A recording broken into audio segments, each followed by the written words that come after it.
और हमने ये जाना कि आखिर यीशु क्यों जरूरी है, वाई, यीशु क्यों हमें जरूरी है, क्यों चाहिए मुझे। लेकिन यीशु आया पापियों को बचाने के लिए, ये डिफरेंट है। हालेलुया। कोई ऐसा दुनिया में देवी देवता नहीं है कि हमारे पापों को अपने ऊपर ले ले, हमारे गुनाहों को अपने ऊपर ले ले, हमारे श्रापों को अपने ऊपर ले ले, हमारे बंधनों को अपने ऊपर ले ले और खुद वो क्रूस पर जान दे ले। पहला काम उसने किया। दूसरा, वो मृत्यु को, जो हमारे ऊपर प्रभुता थी, उस मृत्यु को भी हमारे जीवन से वो हटा दिया। हालेलुया। वो मरा, तीसरे दिन जी उठा, वो मृत्यु को भी हमारे जीवन से वो हटा दिया। पाप भी हटाया, श्राप भी हटाया, गुनाह भी हटाया, हमारे ऊपर जो दंड थी उस दंड को भी उसने हटा दिया और हमें क्षमा किया है। वो इतना प्रेम करने वाला परमेश्वर। इसलिए पहला पतरस 3 और उसका 18वां कॉलम कहता है, बहुत सुंदर सा, थोड़ा सा पढ़ेंगे। हिंदी में लिखा, इसलिए कि मसीह ने भी अर्थात अधर्मियों के लिए धर्मी ने पापों के कारण एक बार दुख उठाया ताकि हमें परमेश्वर के पास पहुंचाए।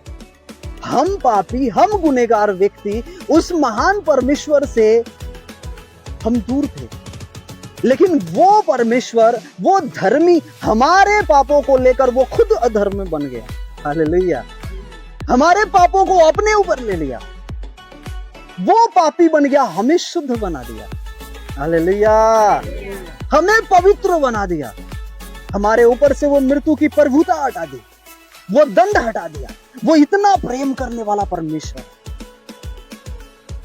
उस पिता से मिलाया जिस पिता से हम दूर थे, उस मेल मिलाप से दूर थे। हमने इसलिए यीशु के ऊपर विश्वास किया है। हालेलुया।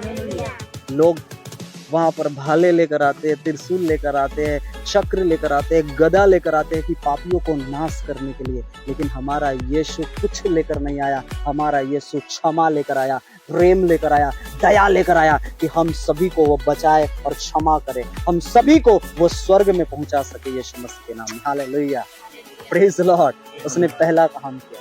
उसने दूसरा काम किया कि अपने लहू से उसने हमें शुद्ध किया, उसने हमें पवित्र कर दिया। एक मनुष्य लहू और मांस का बनाया जाता है। हालेलुया। अगर उसमें लहू ना हो तो मनुष्य क्या है, क्या है वो मर जाएगा, वो नाश हो जाएगा। लेकिन उस लहू के द्वारा उसने हमारे अंदर की हर एक वो बिगड़ी चीजों को उसे शुद्ध कर दिया, उसे पवित्र कर दिया कि हम पवित्र ठहराए जाए। उस परमेश्वर के सामने जाकर हम विनती कर सके कि वो महान परमेश्वर जो हमें छुटकारा देने वाला है, हमें उद्धार किया, हमें जो बचाया है, उसके समीप हम जा सके। हालेलुया।